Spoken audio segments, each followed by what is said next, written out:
Yo guys, balik lagi hari ini tanggal 11 Agustus 2025 di podcast Rata Kanan. Hari ini kita sangat happy karena Bitcoin udah naik ke 122.000, mendekati all time high-nya lagi. Tepuk tangan dong.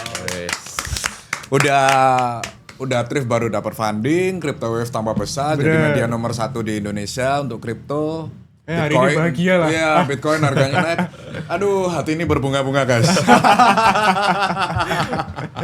Dan kita kembali hari ini, kita akan bahas kemana arah market berikutnya. Apakah pumping ini selesai atau masih berkelanjutan. Dan yang kedua nanti kita akan bahas mengenai alt season ini bakal terjadi atau enggak. Dan again, not by feeling, but by data. Oke. Jadi yang menarik dalam beberapa minggu terakhir adalah pressure yang dihadapi oleh Powell. Jadi salah satu yang menarik itu adalah langkah politik yang dilakukan Trump untuk menekan Powell diinvestigasi atas renovasi rumahnya. Oh iya, itu juga ada itu Pak. Itu sudah terjadi kapan hari, kemudian juga ini bahasa awamnya ya mungkin tekanan halus terhadap Powell. Tapi kalau saya tebak nggak mungkin Trump ini mencopot Powell. Karena kalau Powell dicopot pasti market ini ricuh. Ya, dan saya yakin Trump ini tidak suka kericuhan. Ya. Kan statement terakhirnya dia juga nyebutin kalau memang dia tuh nggak mau mecat Powell. Oh iya betul. Tapi cuma ditekan tipis-tipis. Iya, ditekan tipis-tipis saya, benar. Terus kemarin juga salah satu data kita dari data Crypto Wave ya, BlackRock CIO bahkan ya. Ini CIO-nya BlackRock itu menekan Powell untuk menurunkan suku bunga. Nah, dan mungkin dengan tekanan-tekanan ke Powell ini kira-kira apa yang terjadi Rich dengan prediksi pasar ya? Ya, oke. Mungkin kita makro update dulu sedikit Pak Ari. Terakhir kita ada The Fed meeting di tanggal 30 Juli itu ada ternyata rate hold, tidak ada rate cut. Nah, tapi dan juga pada saat itu statement dari Powell itu lumayan hawkish. Jadi market ini kan kita lihat pada tanggal 31 sampai tanggal 2 Agustus ini koreksi ya. Bitcoin ini dari harga sekitar 119, 120-an, dia turun sampai ke 112.000, 111.000. Betul. Nah, itu karena meresponi dari respon Powell yang cukup hawkish, bisa dibilang cukup hawkish dalam statementnya untuk Fed meeting. Nah, tapi di sini ada yang menarik, Pak Ari. Ini ada data bahwa ternyata Powell itu pada saat speech dia bilang bahwa ekonomi US ini masih solid karena labor market yaitu job marketnya US itu masih solid. Jadi kayak dia bilang ekonomi US ini sangat fine, sangat solid gitu. Nah, tapi ternyata kita dapat data dari Bloomberg ini bahwa ada revisi di labor market untuk bulan Juni. Nah, di bulan Juni ini ada revisi untuk NFP dari angka 147.000 ke 14.000. Itu penurunannya sangat jauh. Jauh banget ya, berarti ini itu pemalsuan data dong. Nah, itu makanya kan sampai kontroversial, cukup kontroversial itu pada saat kapan hari sekitar tanggal 2 Agustus itu dirilis. Itu lumayan kontroversial. Jadi market ini responnya jadi positif. Oh, ternyata statement dari Jerome Powell pada saat meeting ini tidak 100% valid. Ada perlemahan di labor market untuk US gitu. Nah, dari situ market bereaksi bahwa diprediksi September ini akan ada the Fed meeting dan akan ada rate cut. Dan juga rate cut ini cukup besar kemungkinannya di bulan September. Nah, pada post meeting sebelum adanya revisi data NFP itu data untuk rate cut ke 25 BPS cut jadi 4% sampai 4,25% itu 50% ke bawah. Tapi setelah ada revisi data NFP tadi itu jadi 90% untuk kemungkinan rate cut. Ya. Jadi udah hampir pasti kita ini ada rate cut. Nah, tapi kita perlu dinote juga bahwa nanti besok ini tanggal 12 Agustus akan ada data CPI dan juga nanti sekitar akhir bulan ada data untuk jobless claim juga. Itu juga perlu dilihat. Tapi seharusnya untuk September ini ada rate cut yang otomatis itu sangat bullish untuk kripto. Benar. Tapi yang memang harus diperhatiin kan ini kan cuman istilahnya kan prediction by data dan itu selalu berubah tiap harinya. Jadi chance-nya memang di sekarang memang tinggi. Tapi kan kita nggak tahu beberapa minggu ke depan sebelum bulan September apakah itu bakal di rate cut atau tidak kan kita juga tidak tahu. Karena ini kan pasti selalu berubah angkanya. Tapi basically ketika udah melihat chance seperti ini, usually price sudah price in ya. Seharusnya ya melihat sekarang harga Bitcoin pumping ke 122.000 sekarang udah mau all time high lagi, most likely ada rate cut. Iya, most likely ada rate cut, Most dan likely. market sudah ekspektasi bahwa September ini akan terjadi rate cut. Rate lah. cut. Jadi Yes, makanya hari ini benar. Bitcoin kan pumping luar biasa. kan. Yes. sekali. Nah, makanya itu dari tanggal 2 Agustus ini sampai sekarang kita lihat Bitcoin pumping terus, Pak Ari. Kan sampai pagi ini pun bahkan sampai 122.000. Ethereum sampai menembus resisten yang bisa dibilang key Yes. di angka 4.000. Itu cukup sangat milestone ya buat Ethereum, karena beberapa kali 4.000 itu ditabrak tapi selalu rebound ke bawah. Selalu reject dengan kuat. Nah, kalau Bitcoin pumping terus, otomatis anak-anak CryptoWave sama Thrift tambah kaya semua ya. Iya, iya. Karena kerja di sini hold Bitcoin semua, guys. Oke, terus Iya, iya. dari rate cut ini apa lagi next yang mungkin terjadi, Rich? Nah, yang Untuk bikin- berikutnya nih. Yes, yang bikin lebih bullish lagi ya Pak Arya. Ini ada kemungkinan juga rate cut-nya yang awal tahun diomongin cuma diomongin sama Powell, 2 kali rate cut, total 0,5%. Betul. Bisa jadi malah sekarang itu total 3 kali rate cut 0,75%. Ya meskipun ini masih sangat kecil ya. Ya. Jadi belum tentu ini udah 100% belum tentu. Ini masih kecil karena ke depan kita tahu bahwa masih ada banyak data ekonomi ini perlu rilis kemudian nanti ditelaah ulang sama The Fed. Gitu. Itu Sekarang yang posisi bunga 4,25% ya. ya Oke. 4,25 sampai 4,5%. Betul. Yang which is berarti kalau 3 kali, guys, itu kurang lebih pemotongannya 0,75% Yes, ya. Oke. Jadi di angka 3,5 sampai 3,75% gitu betul, kali. betul. Nah itu yang membuat market itu sekarang bisa dibilang cukup bullish. Plus juga ada berita-berita, contohnya semisal kayak yang terakhir itu yang Trump mengizinkan untuk dana pensiun itu untuk diinvestkan dalam cryptocurrency untuk Yes. salah satu investment option. Paling bullish ini. Ini the best, really the best news. Karena sebelumnya 401K. Jadi kalau teman-teman belum tahu apa itu 401K, itu kayak semacam dana pensiun warga Amerika, itu semua ditaruh di sana dan kemudian mereka akan diinvestkan, biasanya ke saham atau ke real estate atau ke emas. Dan sebelumnya memang nggak boleh mereka invest ke kripto. Yes. Tapi sekarang sama Trump dibikin peraturan, makanya kita bilang bolak-balik ya, it's all about Trump. Bener. Dan Trump is sangat pro kripto. Kalian boleh nonton podcast Rata Kanan sebelumnya, kenapa Trump itu sangat pro kripto. Dan dana 401K ini boleh investasi di kripto sekarang. Yes. Nah, mungkin bisa dijelaskan, Win. Bener, jadi yang sebelumnya kan memang 401 ini kan 401K ini kan belum allowing crypto ya. Yes. Tapi karena kita udah tahu visi misinya Trump dari awal kan pengen jadiin US ini the center of crypto ya, center Yes. of Bitcoin ya, In ibu the world, kotanya ya, lah, in the betul. world lah. Nah makanya dengan ada news yang bullish ini, 401K ini nge-allow dana pensiun tadi buat investasi di kripto. Tapi yang kita perlu ketahui dalam bentuknya ETF tadi. Oke, jadi Bener. nggak boleh langsung beli Bitcoin spot seperti retail ya? Bener, masih belum ada Oke. fisik. Nah, memang mereka kan allow-nya retirement selalu dalam bentuk ETF ya. Yes, Jadi dia allow ini ETF Bitcoin ini kita nggak tahu ntar ETF-nya mungkin bisa pakai pihak ketiga Betul. atau sendiri, itu kita nggak tahu. Yang penting di sini kan kesimpulannya bullish ya. Bullish, betul. Karena ini udah nggak allowing crypto lah bahasanya. Tapi mau dia spot, mau dia ETF, in the end yang ETF juga harus beli spot. Bener, Ya. setuju. Dan berapa sih Win kapitalisasi pasarnya 401K ini? Total ada berapa triliun? Total ada sekitar 12,5 triliun. Nah guys, 12,5 triliun duit baru. Nah kita pesimis aja ngambil 10% lah. Iya. Ya, kita ngomong Bener. pesimis ya kan, Bener. kalau optimis bisa 30%, 40%. Bener. 10% aja udah 1,2 triliun dolar kan. Bener, 5% aja udah cukup Ini sebenarnya. 5% aja juga. Udah bullish banget. Berarti dengan ini kan makanya saya udah bilang berkali-kali bahwa di cycle is so different. Ada seller, kemudian ada ETF, ada negara-negara yang beli Bitcoin. Bener. Kemudian ini yang terbaru lagi 401K-nya udah diperbolehkan Yes. beli ETF Bitcoin. Bener. Bayangin men berapa banyak duit yang masuk ke Bitcoin. Setuju gitu. banget. Makanya kan kita bisa lihat harga Bitcoin sekarang kan udah pumpingnya, waduh, 122.000 bahkan di hari ini. Dan nggak cuma Bitcoin ya, sampai Ethereum pumping, semua altcoin pumping semua. Setelah dihujat akhirnya pumping juga. Gua kemarin bilang gua masih punya Ethereum dan gua jengkel dia nggak naik-naik, akhirnya naik juga guys. Tapi kenapa Ethereum dan altcoin ini mulai bertebangan, Rich, kalau dari data CryptoWave sama Thrift nih? Nah, kita memang kalau kita bicara tentang altcoin itu kan risk aset lebih beresiko daripada misal kita invest ke Bitcoin atau Ethereum ya, altcoin yang kecil-kecil itu ya. Nah, untuk market sendiri biasanya untuk masuk ke dalam aset yang beresiko tinggi, lebih tinggi daripada aset-aset besar gitu misalnya.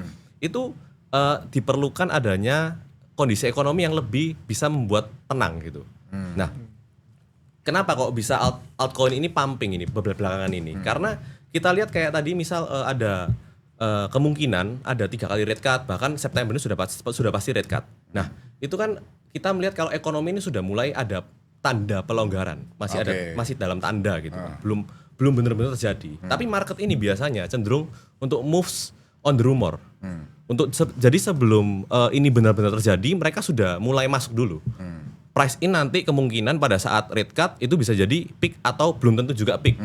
Jadi belum tahu. Nah, yang juga hangat dibicarakan karena berita good news tadi sama dengan juga ada beberapa QE ya, kita bilang kelonggaran kebijakan moneter lah ya. Itu all season tadi. Nah, yang juga banyak orang sekarang lagi bahas sekarang kan. Nah, yang pertama-tama yang dilihat untuk all season ini yaitu yang pasti Ethereum. Betul. Karena semua kita tahu dari king of altcoin ini Ethereum. Betul. Ini kayak bapaknya lah. Iya. Kalau bapaknya pumping harusnya bawahnya ikut ya. Yes. Jadi semisal nanti Ethereum pumping, altcoin lainnya ini seharusnya mayoritas ikut pumping, meskipun tidak semua ya. Ada beberapa juga pasti ada koreksi. Nah, mungkin dari kita untuk audience, untuk saat all season nanti harus pintar-pintar dalam memilih narasi atau sektornya, karena dalam altcoin ini ada sangat banyak sektor. Betul. Contoh dalam kripto contohnya ada kayak layer 1, layer 2, terus kemudian ada RWA juga, AI, DePIN. Nah, itu sangat banyak sekali yang sektornya yang bisa memungkinkan untuk pump. Dan juga kripto ini sangat driven by narrative and hype juga. Yes. Yang pasti untuk memilih narasi ini kita harus juga melihat macro news. Jadi semisal di real world-nya itu lagi hype tentang apa, misal kayak tentang AI gitu. Di 2023 itu kita lihat AI itu pumping cukup banyak karena di tahun itu awal-awalnya AI mulai booming juga. Jadi narasi dari AI ini booming juga, ikutan booming dari cryptocurrency sendiri. Nah, kalau kamu lihat sendiri kira-kira sektor yang berpotensi dalam di short term apa, Rich? Untuk short term ini yang saya lihat sangat potensial itu stablecoin issuer. Contohnya USDI dan Ethena yes, berarti ya. Itu makanya terakhir Amerika ini kan sangat pro kripto belakangan ini, makanya sampai mengeluarkan peraturan seperti Genius Act terakhir itu yang dilegalkan itu. Itu untuk stablecoin itu cukup bullish. Contohnya USDI Ethena itu grow-nya cukup tinggi setelah dari Genius Act itu. TVL-nya naik ya? Yes, TVL-nya naik dan juga USDI-nya itu mulai rise-nya untuk stablecoin market-nya naik juga. Nah, jadi kayak contohnya kayak project kayak Ethena ini yang merupakan stablecoin issuer itu bisa pumping juga cukup tinggi. Mungkin untuk sementara stablecoin dan juga AI ini pasti masih bisa pumping juga AI ini, karena AI juga terakhir ChatGPT mengeluarkan GPT-5. Terus juga ada juga semisal memes ini sangat hot memang di kripto belakangan ini. Makanya setuju yang soal stablecoin, soalnya kayak yang seperti yang kita ketahuin kan World Liberty Finance punyanya Trump, dia kan sebelumnya memang udah nerbitin stablecoinnya, udah ada rancangannya yang nerbitin stablecoinnya USD1 kalau nggak salah ya namanya. Itu kan istilahnya kan mereka udah prepare duluan tuh sebelum Genius Act-nya itu di-agree, jadi ekspektasinya benar-benar sangat bullish banget buat narasi stablecoin ini tadi. Betul kata kamu, Rich. Saya barusan lihat datanya, TVL Ethena USDI udah 11,73 billion. Naiknya luar biasa. Dan juga di Thrift ada guys USDI Ethena. Kalau kalian mau staking, mau beli USDI bisa di Thrift. Itu salah satu project yang pernah saya bahas dari awal sekali. Bahkan waktu itu saya bahas waktu TVL-nya di bawah 1 billion waktu itu. Wow. Sama Beruangga waktu itu. Nah, jadi mungkin kalau teman-teman bertanya kepada Thrift dan CryptoWave, sektor apa yang mungkin potensi untuk dalam waktu dekat ini, yaitu sektor stablecoin ya. Yes. Ya tapi sekali lagi guys, ini bukan ajakan membeli atau menjual. Disclaimer on. Ya, disclaimer on ya. Ya. Berarti kemungkinan setelah Ethena berikutnya adalah Maker DAO ya. Ya bisa bisa possible ya. Dan yang menarik di bull cycle ini kan banyak perusahaan yang mulai meniru seller tapi direplikasi ke altcoin. Nah, ini yang menarik. Kalau seller kan dengan berbagai kungfunya nanti boleh tonton di kelas bersama Pak Ray. Waktu itu ada Bro Angga juga jelasan kungfu Michael Saylor untuk mengumpulkan Bitcoin. Nah, ini perusahaan lain melakukan hal yang sama tapi untuk altcoin. Yes, untuk altcoin. Nah, mungkin bisa dibantu share Win dari data CryptoWave perusahaan-perusahaan apa aja yang beli altcoin nih, Win. Jadi buat perusahaan-perusahaan, ini ada salah satunya Sharpling Gaming ya. Ya. Dia pegang Ethereum. Tapi yang kalian harus ketahui yang paling besar itu ada lagi namanya Bitmain. Yes, Bitmain. Bitmain ini dia hold Ethereum 833.000. 833 Ethereum, oke. Paling besar. Sellernya Ethereum. Sellernya Ethereum. Juga kan karena dia juga barusan di invest sama Ark Invest Ya, yang Cathie Wood Oh, ya. ya. Itu dananya nanti kan memang dibuat untuk membelikan Ethereum itu tadi. Oke. Nah, bisa dilihat juga Sharpling Gaming kan holdnya kurang lebih 521.000 Ethereum. Second lah paling besar. Oke. Nah, ini kan mereka selama tahun ini kan udah borong-borong Ethereum terus, mau itu via OTC atau in the market. Makanya kan harga Ethereum bisa dilihat sekarang kan udah hit 4.200 ya. Betul, Ya. betul. Udah tinggi banget nih. 4.300 Bahkan 4.300. Lanjut ada yang namanya Sol Strategist, dia megang aset treasury-nya tuh Solana. Begitu juga dengan DeFi DevCorp, Upexi. Nah, yang paling uniknya ini ada dua nih, Nano Labs dan SRM Entertainment. Yang satu pegang BNB, yang satu pegang Tron. Jadi aset treasury-nya. Terus dipegang. Dan tadi katanya ada perusahaan yang mau jadiin Doge ya. Oh iya, nanti kita tampilin di sini newsnya Iya, nih. iya, Dia udah siapin prepare buat jadiin Dogecoin aset treasury-nya. Makanya sahamnya pumping semua. Bosnya kurang degen apa nih? Ini kalian bayangkan guys, kayak misalnya CryptoWave bikin Doge sebagai treasury. Harus IPO dulu. Iya. Kurang degen apa tuh bosnya? Nah, kemudian yang berarti dari data-data ini kan harusnya alt season mungkin terjadi kan ya Rich ya? Atau mungkin ada kontra lain yang bisa menyebabkan alt season nggak terjadi? Mungkin bisa dibantu share datanya. Ya, Rich. banyak pro kontra tentang all season ini memang Pak. Ada yang bilang ini all season sudah terjadi 2024, ada yang bilang belum, ya. Ini ada dua kubu. Tapi kalau memang kita bicara dari tadi Q4 dan NQE terakhir QE akhir-akhir ini ada kayak kelonggaran moneter, terus juga banyak news bullish sih. Saya cukup optimis kalau Q4 ini bakalan ada bener-bener alt season yang beneran. Bahkan juga didukung kayak misalnya itu ETF-nya dari altcoin itu belum ke-approve sama sekali sekarang yang besar-besar. Terus kemudian juga tentang yang treasuries altcoin ini juga itu sangat bullish sekali buat altcoin dan ekosistemnya. Betul. Apalagi sekarang Ethereum ini wheels itu akumulasinya benar-benar gila-gilaan untuk Ethereum ini. Bahkan Bitcoin itu kalah dari track belakangan dalam 1 minggu ini mungkin, sekitar belakangan ini. Nah, jadinya sangat possible kita lihat ada alt season. Nah, tapi yang perlu di-note untuk alt season kali ini, itu mungkin return-nya belum tentu bisa seperti tahun cycle 2021. Nah, kenapa? Karena Bentar. Seperti 2021 ini maksudnya apa? Pumpingnya. Gila-gilaan. Yes. Kali Pumping gila-gilaan. 50 kali 100. Ya. Berarti kalau kita pun terjadi alt season, pumpingnya nggak akan setinggi itu maksud kamu kan? yes, tidak semua koin bakal pumping setinggi itu. Oke. Nah, alasannya kenapa? Karena pada saat 2021 itu kita tahu itu Covid dan juga ekonomi dunia itu berhenti sampai-sampai membuat banyak sekali negara itu melakukan QE gila-gilaan. Bahkan M2 supply dari US itu sampai naiknya benar-benar gila di tahun 2020. Ya, di tahun 2020 sampai 2021 ini. M2-nya spikingnya benar-benar gila. Banyak sekali QE, terus kemudian juga suku bunganya 0. Ya berarti kebijakan moneter sangat longgar pada saat itu. Terus juga kriptonya nggak sebanyak sekarang. Yes. Nah, yang perlu di-note itu benar tadi, jumlah altcoin sekarang itu nggak sebanyak yang dulu nih. Ya, betul. Sekarang betul. itu kita lihat dari datanya CMC aja udah ada 19 juta koin. Nah itu duitnya gimana baginya dan Bener. ke sektor mana dan ke koin mana ini Setuju. yang bikin pertanyaan kan alt seasonnya ini di sektor mana dan di koin mana gitu kan. Enggak, jadi bukannya semua koin itu bakalan naik, naik tapi enggak yang se-return tinggi itu ya. Oh, iya, Kita iya. tahu kan jumlah koinnya aja banyak. Ya. Ya kan? Uang itu kan kalau udah 19,3 juta koin perlu udah nggak bisa betul, udah nggak bisa betul, dipikir tuh jumlah uangnya berapa buat nge-inject supaya itu bisa naik tinggi. Tapi yang pasti duit masuk di Bitcoin guys. Itu kan. udah pasti. Betul. Tapi gimana Rich? Tapi ya memang kayak kata Bro Goldwin tadi, memang tahun 2022 itu kalau dari coin market cap ini 20.000 ya Bro Goldwin ya. Yes, memang 20.000 benar. Sampai sekarang itu malah jadi 19 juta. Kenaikan jumlah koinnya bener-bener gila-gilaan kan.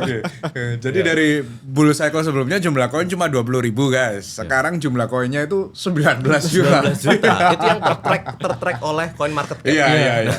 Belum yang tracking yang lain, yang aneh-aneh Iya. kan micin-micin tuh. Oke. Nah, kalau dari data kamu Rich, kemungkinan terjadi alt season berapa persen nih? Kalau ini opini saya Pak. Iya. Ini opini Opini saya pribadi. untuk all season di Q4 itu mungkin sekitar 70%, 80% bisa terjadi. Q4. Tapi asal tidak ada news buruk ya yang tiba-tiba kayak misal perang atau apa gitu. Itu betul. di luar kendali. Di luar kendali. Di luar kendali. Black Swan event lah kita Iya. bilangnya. Intinya all season ini harus di mana kondisinya itu aman dan nyaman untuk investor ini membeli dan melakukan investasi yang beresiko. Oke. Nah, mungkin dibantu secara chart Rich. Untuk harga Bitcoin sekarang kan udah pumping. Nah, Yes. next movement-nya kemana Rich? Oke, ini per kita podcast ini Bitcoin sudah pumping, wow, per hari ini udah naik 2% ya dan ini break resistance sih, bisa dibilang ini break resistance sih. Ini untuk kemungkinan dalam short term ini mungkin ya harusnya retest dulu di 120.000 ini. Kalau memang ini cukup solid supportnya, kita bakal menghadap di resistance terakhir di 123.000, yaitu all time high terakhir. Karena all time high terakhir ini cukup beresiko kalau nggak ditembus. Biasanya bisa terjadi kayak liquidity sweep atau semacamnya yang bisa membuat market ini langsung reject ke bawah gitu. Kalau ini tembus, targetnya yang saya targetkan sih di 127 sampai 130.000 untuk midterm mungkin ya. Juga mengikuti tadi news kayak kebijakan kebijakan moneter seperti itu. Nah, setelah harga Bitcoin, berikutnya yang menarik tentu yang paling banyak di request follower Thrift dan CryptoWave adalah chart Ethereum. Karena holder Ethereum ini sangat banyak, Rich. Mungkin dibantu share target price movement yang berikutnya berapa? Ya, ini Ethereum ini saya cukup bullish ya untuk sekarang ini ya. Ini bahkan kita juga sudah post dari bawah sih sebenarnya dari kapan hari outlook di Instagram. Waktu gitu. semua bilang bearish, kan kita bilang perusahaan mulai akumulasi dan nggak lama besoknya kita pumping ya. The real dukun katanya. Tapi disclaimer not financial advice. Ya ini dan benar sampai sekarang udah tembus key resistance. Ini saya bilang key resistance karena berkali-kali ini di 4.000 rejectionnya ini benar-benar kerasa. Dari 4.000 turun ke 2.000, 4.000 turun ke 3.000. Yang kali ini tembus ternyata. Dan ini bisa dibilang sangat bullish untuk Ethereum. Nah, dan juga terlihat udah retest targetnya untuk kemungkinan midterm ya. Itu di 4.500 sampai 4.800. Mungkin untuk all time high-nya saya mentargetkan sekitar 6.000-an. Mungkin. 6.000 Tinggi ya. Iya. Solid ya kalau bisa 6.000 ya. Anak-anak Thrift, anak-anak cewek udah nih. Tambah kaya semua. Bitcoin naik, Ethereum naik. Tapi ya balik lagi guys, please do your own research ya. Oke, jadi itu guys outlook market crypto tanggal 11 Agustus 2025 dari Thrift dan CryptoWave di podcast Rata Kanan. Kalau kalian mau ada pertanyaan lain atau apapun yang mau dibahas, boleh komen di CryptoWave, boleh komen di Gabriele, boleh komen di Thrift juga. Bungkus. Bungkus.